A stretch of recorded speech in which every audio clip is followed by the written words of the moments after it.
In the darkest corners of human history, some tales demand to be shared. This is one of those stories. Subscribe to the channel now. You won't want to miss how this shocking story unfolds. The morning mist clung to Blackwood Plantation like a heavy blanket, carrying with it the echoes of decades of pain and suffering. In the dim light before dawn in 1855, the sound of firm boots echoed sharply across the wooden floors of the overseer's quarters. Thomas the Fighter Blackwood stepped out from his cabin, his massive frame casting a shadow that seemed to swallow the fragile light of early morning. At 42, Thomas had earned his fearsome nickname through 29 savage encounters, 29 lives ended by his own hands. Each death had etched another line across his worn face, added another layer of hardness around his heart. The plantation workers murmured his name quietly, avoiding his gaze whenever he passed. The cabin Thomas came from reflected his brutal rule. Unlike the cramped, leaky shacks where the workers lived, his quarters were spacious and meticulously cared for. The walls were decorated with grim trophies, personal items taken from his victims, a pocket watch here, a wedding ring there. Each item was a chilling reminder of a life extinguished. In the corner, a wooden chair waited where he would sit each night, cleaning his hands carefully while planning the next day's cruelties. The morning routine never changed. Thomas emerged precisely at 50:30, his presence alone enough to stir the few workers who might still be asleep. He carried a leather-bound ledger, where he recorded the daily work of every laborer, marking those who lagged for special punishment. The ledger was smeared with sweat and blood, pages full of careful records of human suffering. Another day in paradise, Thomas muttered, cracking his knuckles as he surveyed the plantation. The irony wasn't lost on him. This place was hell on earth, and he was its chief tormentor. The sound of his knuckles popping was like the snap of small bones, a noise that had become inseparable from death on the plantation. The estate stretched across 3,000 acres of Georgia soil, its cotton fields stretching as far as the eye could see. 200 souls labored under Thomas's iron rule, their lives hanging by the thread of his temper. Master William Blackwood, Thomas's younger brother, had long ago retreated to the comfort of the main house, leaving the day-to-day cruelty to Thomas. The arrangement suited both men well. William kept plausible deniability while Thomas indulged his sadistic urges without limits. As the sun slowly climbed, workers emerged from their quarters like shadows taking shape. Among them was Samuel, an elderly man whose back bore the marks of countless lashings. His eyes, though dimmed by years of pain, still flickered with a stubborn defiance that Thomas had never managed to erase. Samuel had been on the plantation longer than anyone, arriving as a young man 30 years before. He had witnessed every one of Thomas's kills, each one burned into his memory. The workers' shacks were starkly different from Thomas's cabin.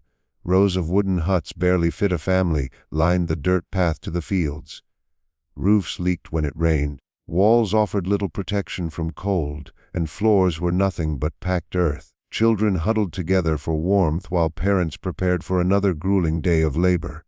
"Morning, Samuel," Thomas called, his voice carrying a fake cheerfulness that made the old man shiver. Ready for another productive day? Samuel nodded quietly, aware that any answer might bring Thomas's wrath. He had witnessed Thomas's first kill 20 years earlier, a young man named Joshua who had dared to answer back.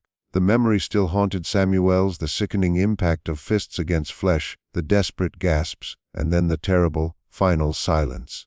That day had set the pattern for the next 2 decades: total submission or death. The plantation bell rang out over the fields, its bronze tone summoning workers to their daily torment. Cast in Charleston, it bore the inscription, "Liberty and Justice for All," a cruel irony unnoticed by no one. Thomas watched with grim satisfaction as the laborers passed him, heads bowed in fear. "You there!" Thomas barked at a young woman carrying a water bucket. "Move faster. Cotton doesn't pick itself." The girl, barely 18, hurried along, water sloshing over the sides of the bucket. Her name was Mary, sold to the plantation only 6 months earlier to settle a family debt. Thomas had taken a special interest in her, and she feared his attention constantly. He watched her stumble and smile grimly. Fear was his most effective tool. Throughout the morning, Thomas walked the fields, his presence enough to speed the workers' hands through the cotton bolls. Occasionally, He stopped to shout orders or strike anyone moving too slowly. The endless rows of white cotton seemed beautiful from afar, but the beauty was stained with tears and blood. Near the eastern fields he came across Marcus, a strong young man who had been brought to the plantation 6 months earlier. Unlike the others, Marcus didn't immediately lower his gaze. There was a quiet strength in him that irritated Thomas, not defiance exactly, but a calm certainty. Marcus's hands were calloused from hard work, yet there was a precision suggesting training beyond farm labor. Purchased from a South Carolina plantation, Marcus had been labeled strong but willful, usually a death sentence under Thomas's watch, yet he had survived 6 months keeping his head down while missing nothing. "Problem with your eyes, boy?" Thomas growled. "No, sir," Marcus replied evenly, voice steady despite the danger. Thomas studied him, noting a strong jaw and sharp eyes. Something about Marcus was familiar, tugging at memories Thomas preferred buried. "Then get back to work," he snapped, turning away. Thomas missed the subtle tension in Marcus's hands and jaw, barely contained. Samuel, nearby, felt a chill run down his spine as he noticed it. The day continued in its harsh rhythm. Thomas's reputation alone scattered workers like leaves before a storm. By noon, the heat pressed down, and even Thomas felt sweat running down his forehead. The Georgia sun turned the cotton fields into a furnace, human labor the fuel. During lunch, whispers began. Samuel, sitting under an ancient oak tree, leaned toward another worker. The tree, gnarled and immense, had stood long before the first slaves arrived, a silent witness to decades of misery. "That boy Marcus," Samuel whispered. "You see how he looks at the fighter?" A middle-aged woman named Ruth, on the plantation for 15 years, nodded. She had learned to read danger, sensing something building between Marcus and Thomas. "Maybe he does," Samuel said softly. "Maybe he knows exactly who he's facing." Samuel's words carried decades of knowledge. Many young men arrived at Blackwood filled with anger and hope, but most were dead within a month, broken by Thomas's relentless cruelty. Marcus was different, and that difference both frightened and thrilled the old man. Their conversation ended as Thomas appeared near a storage shed, eyes scanning the resting workers. His gaze lingered on Samuel just a moment too long, and the old man's heart skipped. Thomas shouted, "Back to work." The workers rose reluctantly. Thomas noticed Marcus standing apart, staring directly at him. For a brief moment Thomas felt a strange sensation, uncertainty. "You got something to say, boy?" Thomas called. Marcus shook his head slowly but didn't look away. "No, sir, nothing at all." Yet Thomas could see the truth in his eyes. He had built his reputation on reading people, sensing challenges before they happened. Marcus, despite his outward obedience, was a challenge waiting to erupt. As the afternoon sun scorched the fields, Thomas kept returning to watch Marcus, a sense of unease creeping into him. He worked with quiet efficiency, never speaking up, never slowing his pace, yet there was a sharp intensity in the way he moved, a focus that went far beyond simple survival. His hands passed through the cotton with trained skill, but his eyes were always alert, watching, absorbing, thinking ahead. The other workers had started to notice it as well. They exchanged uneasy looks between Marcus and Thomas, feeling the tension grow like dark clouds gathering before a storm. Some of the older workers remembered the past too clearly. The last time someone had dared to stand against the fighter's rule, the memory of that moment still sent chills through their bones. As evening crept closer and the long workday began to fade, Thomas made his final walk through the fields. The workers were worn down, their clothes heavy with sweat, their hands torn and aching from the rough cotton stalks. Still, they had reached their quotas, and Thomas acknowledged it with reluctant approval. The daily quota system had been his own creation, designed to squeeze every bit of effort from the workers, while giving him an excuse to punish anyone who failed. That was when he noticed Marcus had stopped working. The young man stood still in the middle of the field, his gaze locked on the overseer with an intensity that made Thomas's blood turn cold. Nearby, the other workers began to drift closer, forming a loose circle as if pulled together by something unseen. The air felt thick and heavy, as though the land itself was waiting. "What's this supposed to be?" Thomas snapped, his hand moving without thought toward the whip at his side. Marcus did not answer. Instead, he began walking forward, slow and steady. Each step was careful, controlled, and filled with meaning, the kind of purpose Thomas had learned to recognize during 20 years of violence. This was not a man who had simply broken under pressure. This was something far deeper, something that had been growing for much longer than 6 months. The circle tightened. Fear and expectation showed plainly on the workers' faces. Samuel stood among them, his old eyes shining with something that looked almost like hope. He seemed to understand what was coming, and that knowledge filled him with both dread and excitement. "Boy, you better stop right there," Thomas warned, his voice carrying the same threat that had frightened hundreds before. Marcus did not stop. He kept moving until he was only 10 feet away. When he finally spoke, his voice was calm and steady, slicing through the evening air. "My name is Marcus Johnson," he said, never breaking eye contact. "And I believe it's time we talked." The words lingered like a challenge. Thomas felt his world tilt just slightly. Something about the name Johnson pulled at his memory, tightening his stomach with a feeling he had buried long ago. The name echoed in his thoughts, bringing broken images he had tried hard to forget. As the sun sank behind the cotton fields, throwing long shadows across the plantation, Thomas Blackwood found himself facing something new, someone who was not afraid of him. For the first time in 20 years, fear crawled slowly up his spine. The name Johnson rang in his head like a death knell. 20 years of hidden memories crashed back all at once. Joshua Johnson, his first kill. A young man barely 20 years old who had dared to protect his pregnant wife from Thomas's hands. The fight had been fast and brutal, ending with Joshua's body lying lifeless in the dirt while his wife screamed in pain. The memory was clear, as sharp as if it had happened that very day. Thomas could still smell the honeysuckle blooming near the quarters, still hear Sarah Johnson's sobs carrying across the land. He remembered the feel of Joshua's blood on his knuckles, dark and sticky in the afternoon light. Most of all, he remembered the exact moment the light left Joshua's eyes, the instant a living man became nothing more than a body. "Johnson?" Thomas whispered.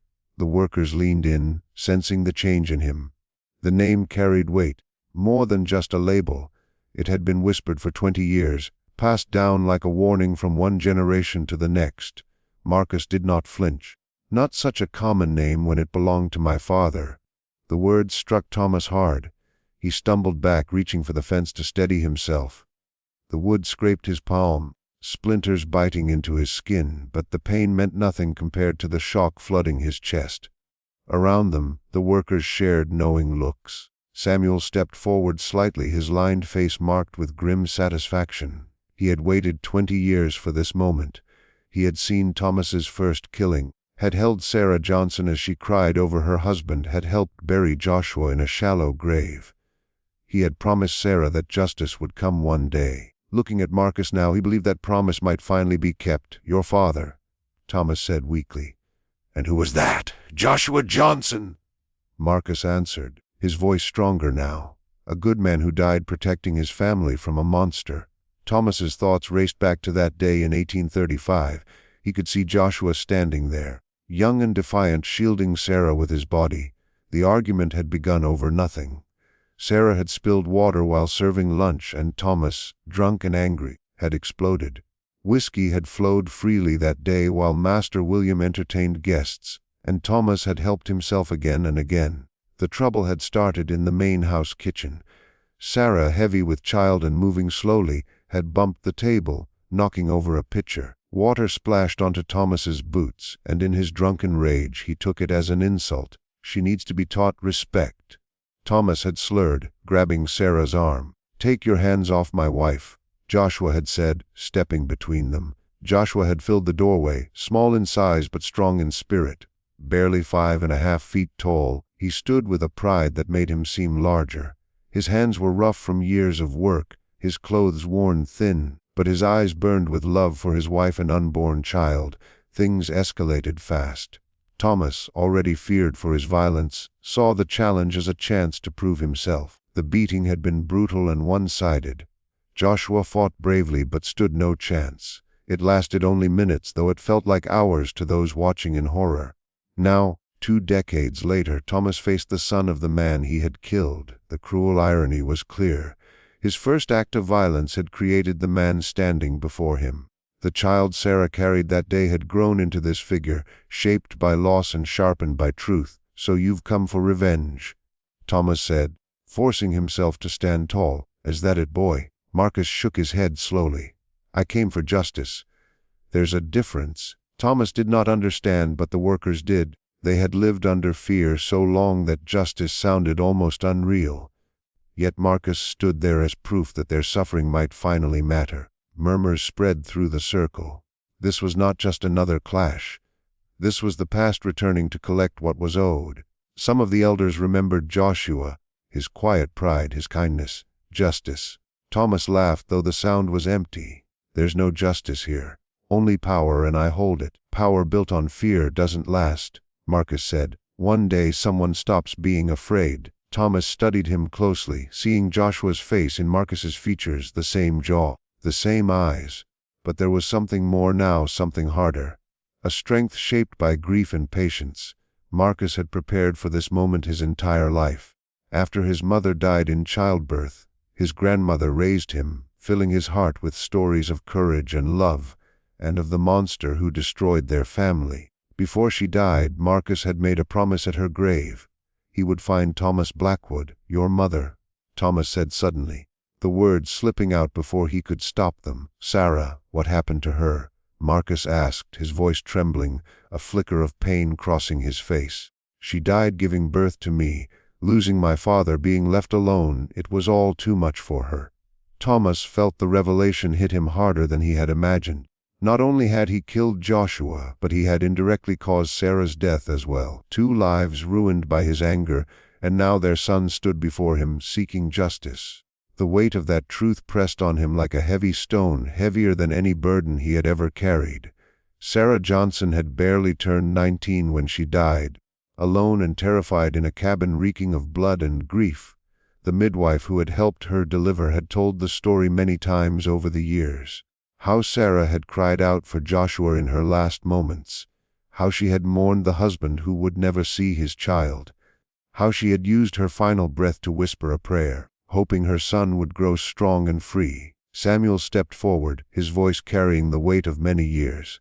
"I was there that day," he said, facing the circle of workers. "I saw what this man did to Joshua Johnson, beating him to death with his own hands while his pregnant wife begged him to stop."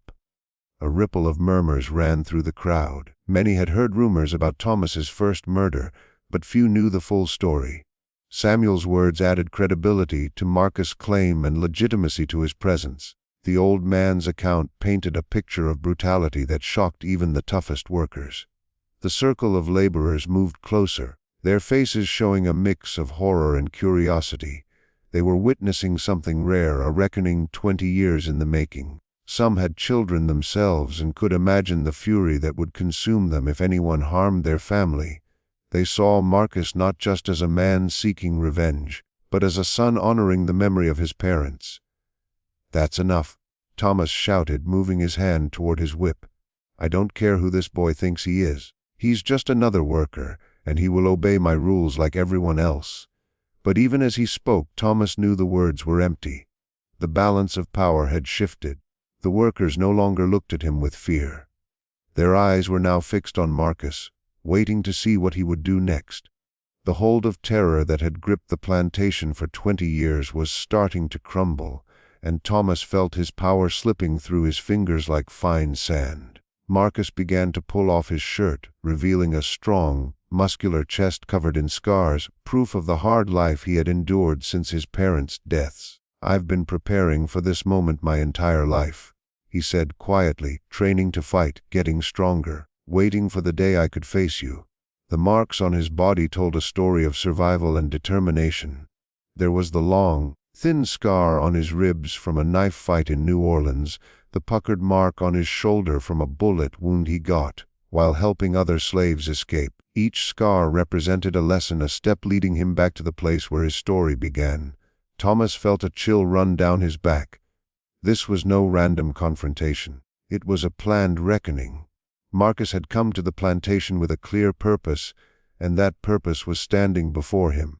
The young man had spent years piecing together information about his parents' murderer, following rumors and stories until he finally arrived at Blackwood Plantation. "You think you can take me, boy?" Thomas asked, pulling off his shirt.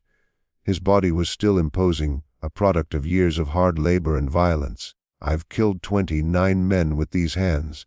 What makes you think you'll be different?" "Because I'm not fighting for myself," Marcus replied. "I'm fighting for everyone you've hurt. For my father, for my mother, for everyone on this plantation who's lived in fear of you." The words struck deep in the workers' hearts. For the first time they felt hope, not just for Marcus' victory, but for their own freedom. The circle around them tightened, creating an arena in the fading light. The very air seemed charged, as if the earth itself was holding its breath. Thomas cracked his knuckles, the sound echoing across the plantation like gunfire. He had built his life on moments like this, and despite his unease, the familiar surge of adrenaline rushed through him. His hands were deadly weapons, hardened by years of violence, each knuckle scarred from countless fights. "Your father said the same thing before I killed him," Thomas taunted. He talked about protecting his family, about standing up to bullies. Look where that got him. Marcus didn't falter. Instead, he smiled grimly, and for a moment Thomas saw Joshua's face staring back at him through the years. "The difference is I know what I'm walking into. My father was caught off guard by your brutality. I've been ready my whole life." The truth of those words hung heavy in the air. Marcus had grown up knowing his father's killer was still alive, still terrorizing the innocent. He had spent years preparing for this fight, studying Thomas's style, training his body and steeling his mind for the violence to come. Thomas began circling Marcus, searching for an opening. The young man moved with fluid grace, every motion deliberate. This would not be like Thomas's previous fights with untrained, desperate laborers. Marcus was a prepared opponent, ready for war. "Last chance to walk away, boy," Thomas growled. "I might let you live if you beg on your knees." Marcus raised his fists into a fighting stance. "I didn't come here to beg. I came to finish what my father started." The workers held their breath as the two men faced each other in the dimming light. 20 years of pain, rage, and injustice had led to this moment. The son of Thomas's first victim had returned to claim justice, not land or money, but retribution long denied. As the first stars appeared in the darkening sky, Thomas prepared to face the consequences of his past. For the first time, he was fighting someone who had nothing to lose and everything to gain. The outcome would decide not just the fate of two men, but the future of everyone on Blackwood Plantation. Thomas threw the first punch. His massive fist cut through the air like a hammer, but Marcus was already gone, slipping aside with practiced skill.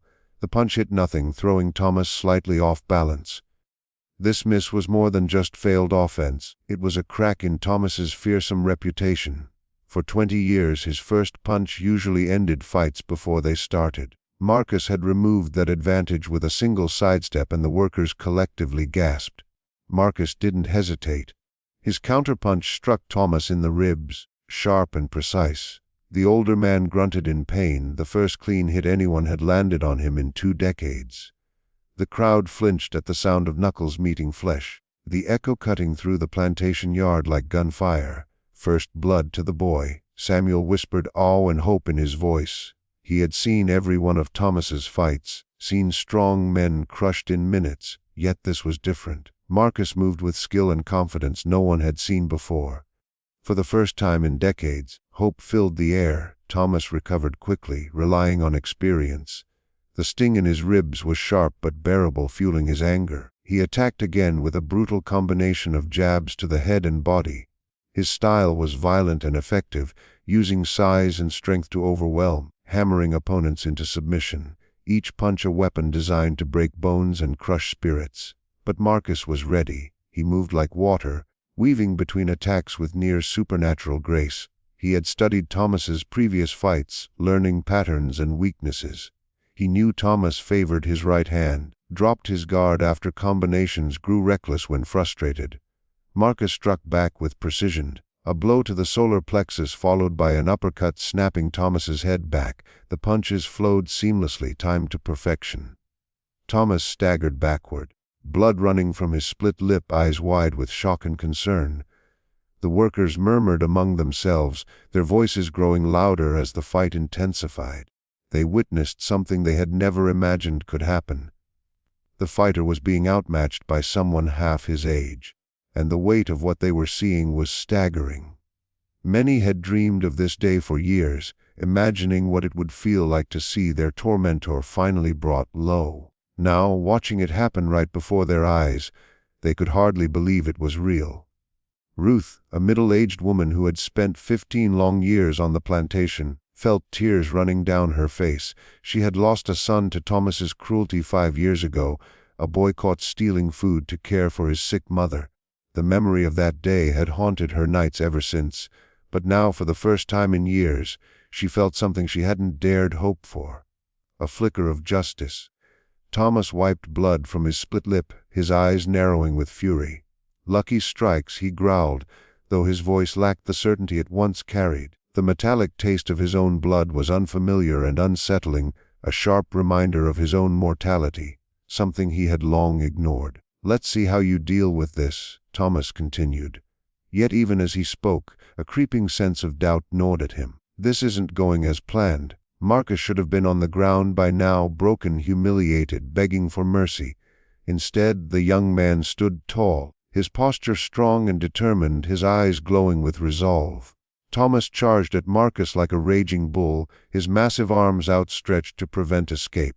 The tactic was one of his favorites, relying on sheer weight and momentum to crush opponents. He had used it countless times, driving men into fence posts and barn walls, their ribs splintering under the impact. But Marcus did not flinch or step back. Instead, he met the charge head-on, redirecting Thomas's momentum. A perfectly timed hip throw sent the overseer crashing to the ground, dust exploding around him as his body hit the earth with bone, jarring force.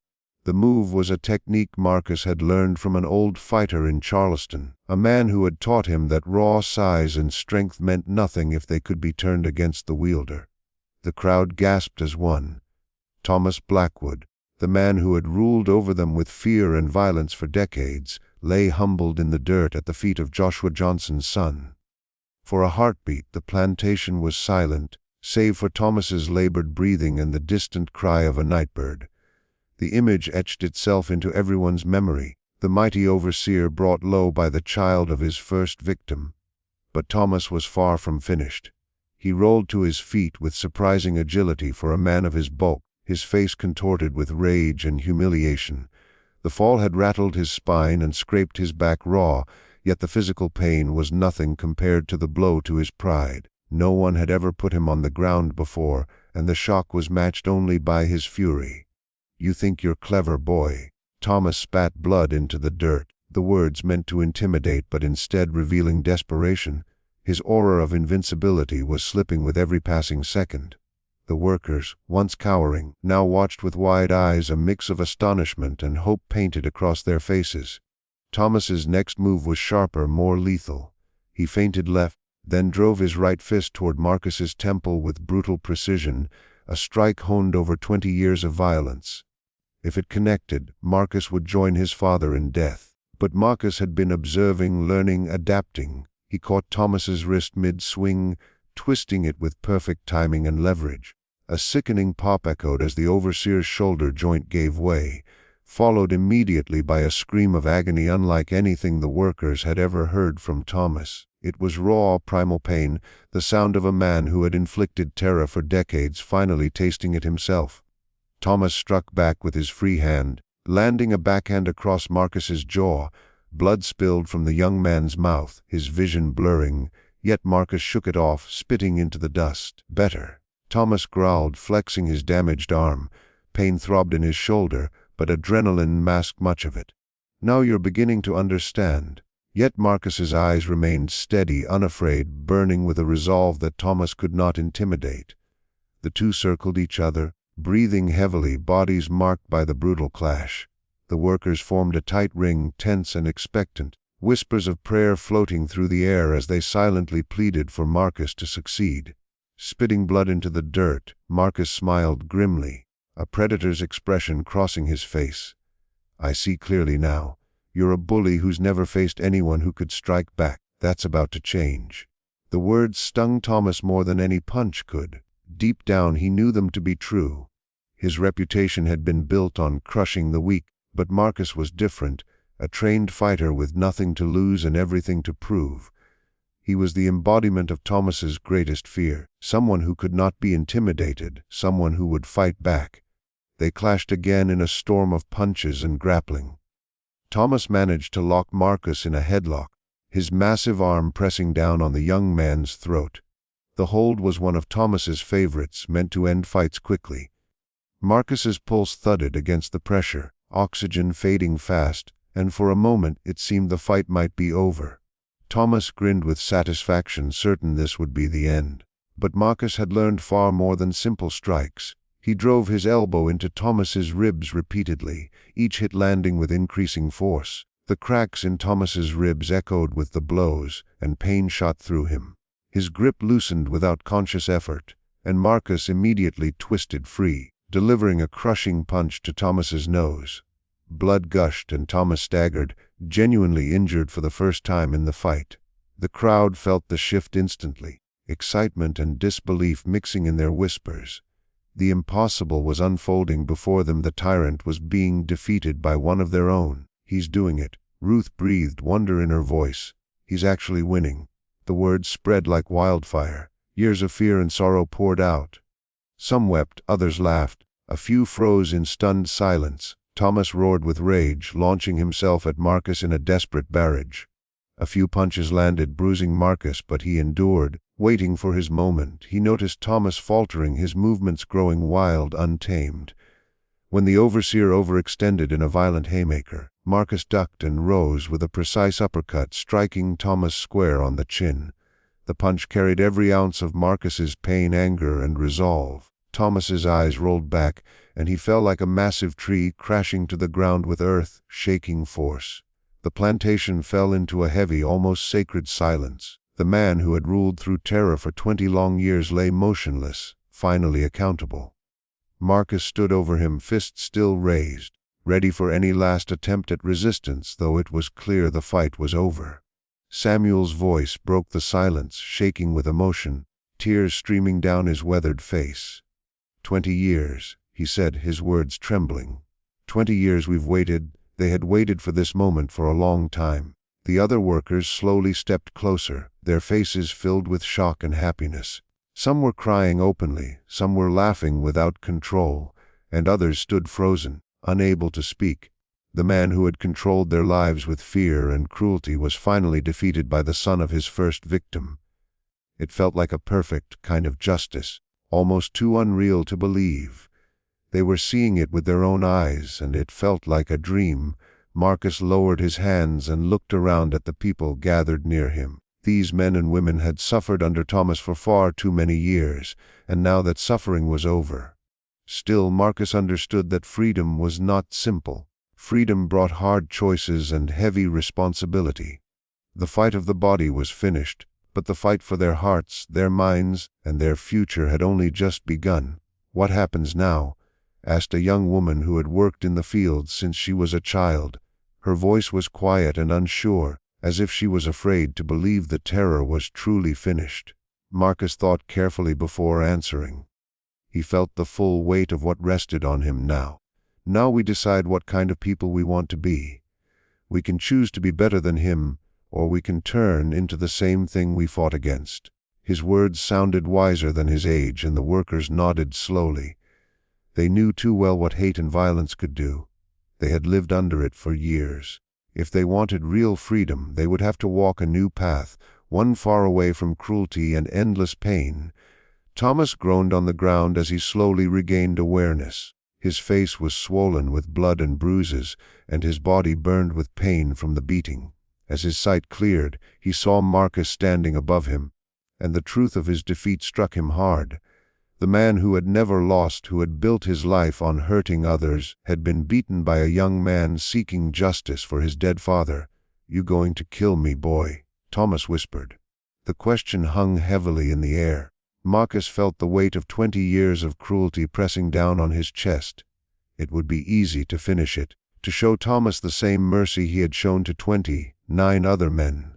Everyone there knew Thomas deserved death, but when Marcus looked at the workers, he saw something different. They did not want more blood. They wanted hope. They wanted a chance to build something better from all the pain they had lived through. If Marcus killed Thomas, he would become no different from him, and the cycle of violence would never end. "No," Marcus said at last, his voice steady and clear across the yard. "I won't kill you. But your days of hurting people are finished." The choice shocked everyone, including Thomas. He had expected to die. He had prepared himself for the final strike. Instead, he was left with something worse than death. He had been beaten and spared by someone he believed was beneath him. Thomas tried to sit up, his body screaming in protest. "You think this changes anything? Master William will have you killed for this. You can't fight the whole system." Marcus gave a hard smile. He knew Thomas was partly right, but he would not be frightened. "Maybe I can't fight everything, but I can fight you, and I can show these people that fear doesn't have to control their lives forever." His words carried deep power. For 20 years, the workers believed their suffering would never end. Marcus had shattered that belief with his fists. He proved that even the strongest tyrant could fall. Then, as if called by Thomas's warning, the sound of horses came from the distance. Master William Blackwood was returning from town. The workers shifted uneasily. Hoofbeats grew louder, mixed with the clink of harnesses and quiet voices. William was not alone. He had brought guests, likely other landowners or business partners. The timing felt cruel, and a cold fear ran through Marcus. The workers began to move, torn between victory and danger. They had felt freedom, even if only for a moment, and they did not want to lose it. Still, they knew the risk. Attacking an overseer meant death, and Master William would not hesitate. "Go," Marcus said calmly but firmly. "Go back to your quarters. Let me deal with this." Samuel stepped forward instead, standing tall despite his age. "We've run long enough. If you stay, we stay." One by one, the others agreed. They had tasted freedom, even briefly, and they would not give it up easily. Something had awakened inside them, a sense of value and strength. They refused to hide while others decided their lives. As the horses drew near, they formed a circle around Marcus. Whatever came next, nothing would ever be the same again. Master William Blackwood climbed off his horse with the ease of a man born into comfort. At 38, he was younger than Thomas, but carried deep arrogance. His fine clothes and smooth hands showed a man who never did hard work himself. The silver buttons on his coat shone in the torchlight, and his boots were spotless. He had spent the night dining in town, speaking of unrest and change, but he had laughed it off. His brother's harsh rule had always kept control, or so he believed. The sight before him froze him. Thomas lay beaten in the dirt, surrounded by workers who should have been afraid. At the center stood a young man William did not know, his hands still marked with blood. Thomas looked broken, no longer the feared overseer. The men with William reached for their weapons, uneasy. Something in the air felt wrong. "What is this madness?" William shouted. No one moved. Marcus stepped forward. "Justice, Mr. Blackwood, long overdue." William felt fear crawl into his chest. "You," he said, pointing at Marcus. "You've made the worst mistake of your life." "My name is Marcus Johnson," the young man said calmly, his voice carrying clearly across the yard. "And your overseer murdered my father 20 years ago. I came here to settle that debt." The name Johnson seemed to strike a chord with William. His face paled a little as he looked down at his brother, who was struggling to sit up in the dirt. The master of Blackwood Plantation began to realize that this was not just some random act of violence. This was a reckoning that had been brewing for 2 decades. William's mind raced back through the years, trying to remember the first death his brother had caused. He had been young, barely 18, more interested in parties than running a plantation, but he remembered the whispers, the way the workers had started looking at Thomas differently after that day. He remembered his father's strict warning to keep such incidents secret, to protect the family name at any cost. "Johnson," William repeated slowly, his voice almost a whisper. "You mean that troublemaker from years ago, the one who got himself killed meddling in plantation matters?" The dismissive tone in his voice sparked anger among the watching workers. They had known Joshua Johnson, respected him, mourned his death. To hear him called a troublemaker was an insult, not just to his memory, but to everyone who had suffered under Thomas's rule since that day. The one who was killed defending his pregnant wife from your brother's attacks. Marcus corrected, his voice growing sharper with each word. The one whose death you covered up to protect your family's reputation. The accusation hung in the air like a heavy sword. William felt the weight of 20 years of guilt settle on his shoulders. He had been part of the cover-up, helping his father create the story that would save the family name. They had said Joshua attacked Thomas without reason, that the overseer acted in self-defense. The lie was accepted without question by the authorities, who had no interest in investigating a slave's death. Samuel stepped forward, his face weathered but set with determination. The old man had stayed silent for too long, carrying the weight of what he had seen for 20 years. Now he finally had the chance to speak the truth. "I was there, Master William," Samuel said, his voice heavy with years of memory. "I saw what your brother did. Beat that man to death with his bare hands while his wife screamed for mercy." The words were simple but devastating. Samuel's testimony painted a picture of brutality so stark that even William's guests felt unsettled. These men were used to violence, understood the harsh realities of plantation life. Yet there was something in the old man's quiet dignity, the pain in his eyes, that made his account impossible to ignore. The other plantation owners whispered among themselves, faces pale with concern. They understood the implications as clearly as William did. This was no longer just about Blackwood Plantation. If this incident could not be contained, if the illusion of their untouchable power crumbled, everything they had built could collapse. William's jaw tightened as the full weight of the situation hit him. If the truth about Joshua Johnson's death became known, it could destroy the Blackwood family's reputation, their business ties, their standing in the community. Everything could fall apart under the weight of this revelation. "Even if that's true," William said carefully, his voice steady with the training he had in law, "it doesn't give you the right to attack my overseer. There are laws in this state, and they don't look kindly on men who assault white people." He meant to remind everyone of the legal and social rules that kept them in control, but even as he spoke, he could see his words having little effect. The workers were not cowering. They were looking to Marcus for direction, waiting to see what he would do next. "I'm not a slave," Marcus said firmly, his voice cutting through the night air like a knife. "I'm a free man, and I have every right to seek justice for my father's murder." The distinction mattered, and William knew it. A free black man had legal protections a slave did not, even if those protections were often ignored. Marcus' freedom made the situation more complicated. Any action against him would have to be justified under the law, and that justification might be impossible to provide.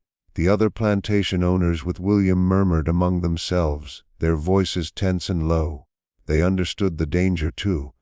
If a free black man could challenge a white overseer and escape punishment, it would shatter the system that kept their world in order. The myth of white invincibility was at risk. Thomas finally pulled himself to his feet, swaying, blood dripping from a broken nose, his left eye swollen shut. The man who had seemed untouchable now looked fragile and beaten, a shadow of his former self. "Kill him, William!" Thomas rasped through swollen lips, filled with hatred and desperation. "Kill him and end it. He's nothing but trouble." The words hung in the air like a death sentence. The workers around Marcus stepped closer, determination set on their faces. They had found something worth fighting for, and they would not give it up. William, however, thought strategically. The workers were watching closely, and how he responded could decide whether this stayed an isolated incident or became the spark for something much bigger. He saw hope in their eyes, the possibility of real change. If he acted too harshly, he could face not just one rebellious man, but an entire plantation rising against him. The night air was thick with tension. History itself seemed to press down on him. One wrong choice could ignite the rebellion every plantation owner feared. "I could have you arrested," William said to Marcus, his voice calm but firm. "Assault is still a crime, no matter what your reasons are." The threat was real. Everyone present knew the local sheriff, a friend of the Blackwoods, would gladly arrest Marcus on any charge William chose. But the young man showed no fear. "You could try," Marcus replied calmly, steadily. "But then you'd have to explain why your overseer has killed 29 people with his own hands and never faced any consequences. I don't think that's a conversation you want to have with the authorities." The threat was clear. William's stomach tightened. Marcus had done his research, knew exactly the leverage he held. The Blackwoods' reputation depended on keeping the plantation's brutality hidden. The truth would destroy them. Marcus also revealed something else: he wasn't alone. Someone had helped him gather evidence, giving him the knowledge to make his threat credible. This was bigger than personal revenge. It was part of a larger, organized effort. William looked at the assembled workers, noting how they stood together, no longer scattered or afraid. Something fundamental had changed tonight. The old system of fear had been broken by Marcus' victory over Thomas. The workers had tasted the possibility of freedom for the first time. The other plantation owners grew restless. They saw the danger and urged William to act decisively. But he knew any action now could have consequences far beyond this single night. One wrong move could ignite the rebellion they all feared. "What do you want?" William finally asked, his voice barely audible. By asking, he admitted weakness. Everyone understood he was giving Marcus power in this moment. The balance of authority had shifted, and the workers felt it, excitement stirring among them. Marcus considered carefully.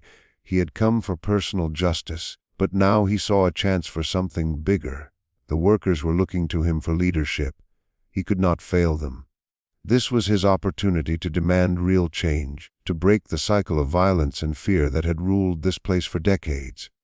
"I want your brother removed as overseer," Marcus said clearly, his voice ringing across the yard. "I want an end to the beatings, the killings, the terror that has ruled here for too long." His demand was simple yet revolutionary. For 20 years Thomas had ruled through fear, and the workers had accepted it. Now they were offered something different, a life without constant threat, without death hanging over every move. "And if I refuse?" William asked, though he already knew the answer. Marcus gestured to the workers surrounding him, their faces lit by the flickering torches. "Then word of tonight spreads across every plantation in Georgia. People will see that the oppressor can be defeated, that bullies can fall. How long do you think your system will survive once that truth spreads?" The threat was more powerful than any weapon. William understood Marcus was right. The plantation system relied on the myth of white invincibility, on fear keeping people in line, and now that myth was cracking. Pius Menti seemed unbreakable. If that myth was destroyed, if word spread that an overseer could be overcome by a single determined person, the consequences could be disastrous for plantation owners across the South. The other plantation owners whispered nervously among themselves, their faces drained of color with fear. They could see the danger as clearly as William did. This was no longer just about Blackwood Plantation. It was about the entire system that held their world together. If they failed to control this event, if they failed to maintain the illusion of their invincibility, everything they had built could collapse in an instant. Thomas forced himself to stand, his face twisted with fury despite his injuries. The defeat had been humiliating enough, but now his brother was even considering negotiating with the man who had beaten him. It was an insult beyond endurance, a betrayal of everything the Blackwood name had stood for. "You can't be seriously thinking about this, William," Thomas said, his voice tight with anger. "He's just one man. We can deal with this, can't we?" William asked softly, his eyes never leaving Marcus. "Look at them, Thomas. Look at their faces. They're not afraid anymore. Your rule of terror has ended, whether we admit it or not." The truth in those words was clear in the way the workers held themselves. They stood taller, met William's gaze, and showed none of the fear and submission that had defined their lives for decades. Marcus' victory had given them something they had never had before: hope. And William realized that hope was the most dangerous thing of all. The silence stretched for long minutes, neither side daring to make the first move. The workers watched tensely, knowing that their future rested on this moment. Torches flickered in the night breeze, casting long, shifting shadows across the gathered faces. Somewhere in the distance, a nightbird called out, its sound echoing over the cotton fields like a mournful song for the old order that was fading. "I'll make you a deal," William said finally, his voice heavy with reluctant acceptance. "My brother leaves the plantation tonight and never comes back. In return, you and your people return to work tomorrow as if nothing happened. No more violence, no more trouble." The offer was more than anyone had imagined, but Marcus shook his head slowly. He had come too far to accept half measures. The workers deserved more than the removal of a single tyrant. They deserved dignity, respect, and the chance to build a better life from the ruins of their suffering. "That's not enough," Marcus said firmly. "These people deserve more than just the removal of one oppressor. They deserve respect, fair wages, and some control over their own lives." The demand was radical in its scope. Marcus wasn't asking just for Thomas to be removed. He was calling for a complete change in how the plantation functioned. He demanded the workers be treated as humans, not property, that their labor be valued, that they have a say in their own lives. "You're asking me to overturn the entire social order," William protested, desperation creeping into his voice. "I'm asking you to act like a decent human being," Marcus replied sharply, his words cutting the night air like a knife. "Something your family seems to have forgotten." The accusation stung because it held truth. The Blackwoods had grown rich on the backs of enslaved people. They had justified their cruelty by claiming it was natural that some were born to rule while others were born to serve. Marcus' words forced them to face the reality of what they had become. Minutes stretched like hours. The workers held their breath, waiting. The plantation owners murmured among themselves, voices rising in alarm as the implications became clear.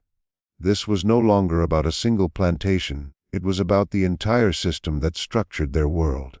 Finally, William seemed to surrender to inevitability. His shoulders slumped, and when he spoke, each word sounded heavy with defeat. "Very well," he said slowly. "Thomas leaves tonight. Working conditions improve immediately. No more beatings, better food, decent living quarters. But in return you guarantee no more violence, no more challenges to my authority." The offer surpassed anyone's expectations. Marcus looked at the workers' faces before replying, reading the mix of hope and fear there. He felt the weight of their expectations pressing on him. This was his chance to make real change. "Agreed," Marcus said, his voice ringing through the yard. "But if you break your word, if conditions don't improve, the deal is over. Next time, I won't be the only one standing up."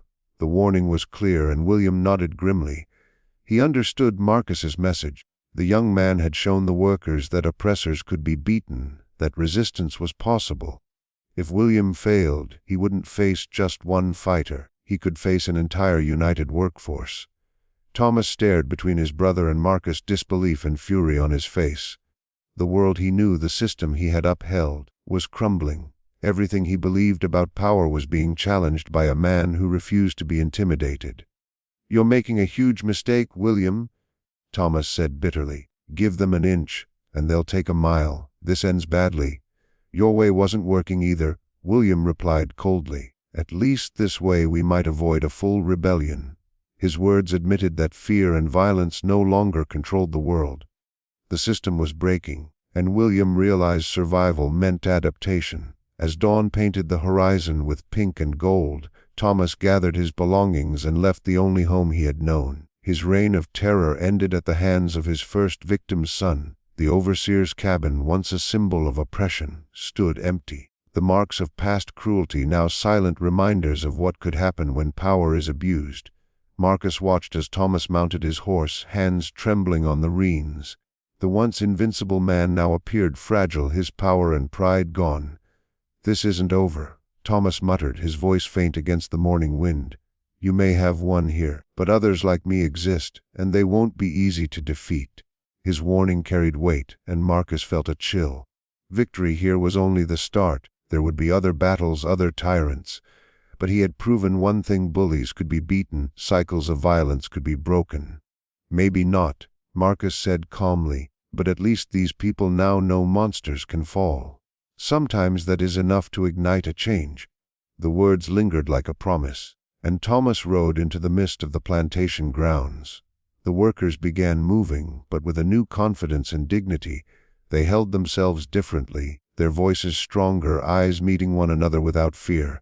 Samuel approached Marcus, his face lined with decades of hardship, tears glistening. The old man had carried the memory of Joshua Johnson through long years of suffering. "What you did tonight," Samuel said softly, "is what your father would have wanted. He'd be proud." The words struck Marcus harder than any blow he had taken.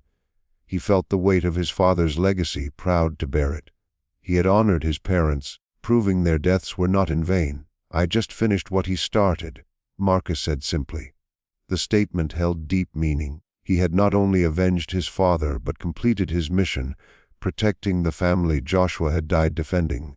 The workers of Blackwood Plantation were now that family, united by shared suffering and newfound hope. As the sun rose fully, casting golden light across the cotton fields, Marcus Johnson walked toward the plantation gates. His work here was done, but he knew the true work, the work of rebuilding, was just beginning. A better world was just beginning to take shape. Marcus had planted a spark of hope in the hearts of the workers, and that spark would grow, spreading its message of resistance to other plantations, other communities. Behind him, the workers of Blackwood Plantation started their day with something they hadn't felt for decades: hope. The cotton fields swayed gently in the morning breeze, their white blossoms catching the first sunlight like tiny stars. But now they looked different somehow, less like reminders of suffering and more like symbols of a brighter future. William Blackwood stood on the porch of the main house, watching Marcus fade into the distance. The young man's victory had cost the plantation owner more than just his brother's labor. It had shaken his illusions about the world he thought he understood. The system he had believed to be solid and unshakable now seemed fragile, vulnerable. But maybe that fragility wasn't entirely a bad thing. William noticed the hope shining in his workers' faces and felt a shift in the very air of the plantation. Perhaps, just perhaps, treating people with respect could create a stronger, more lasting stability than ruling through fear ever could. The other plantation owners who had witnessed the events of the night left silently, their faces tight with worry. They would carry stories of what happened at Blackwood Plantation back to their own lands. Some would see it as a warning about the dangers of cruelty and harshness. Others would see it as proof that change was possible, that the old ways could be challenged and defeated. As the morning wore on and the workers began their usual tasks, a noticeable difference filled the plantation. Conversations were louder, laughter appeared more often, and the constant tension that had defined life here for so long had begun to lift. It would take time for the full impact of the night's events to sink in, but already the first seeds of transformation were taking root. Marcus Johnson had arrived at Blackwood Plantation seeking justice for himself, but he had achieved something far bigger. He had proven that the cycle of cruelty and oppression could be broken, that ordinary people could rise up against those who oppressed them and succeed. His courage would be remembered, retold, and would inspire others to find their own strength and bravery. Sometimes, hope alone was the most powerful weapon a person could wield. If this story touched you, remember to subscribe to the channel and share it with others. Stories like this remind us that even in the darkest moments, courage and justice can triumph. What did you think of Marcus's journey? Share your thoughts in the comments below. While this story is fictional, it reflects the very real struggles and injustices of America's plantation era. It reminds us that the fight for dignity and fairness is never easy, but it is always worth it. The bravery of those who stood against oppression, even when the odds were overwhelmingly against them, continues to inspire people today.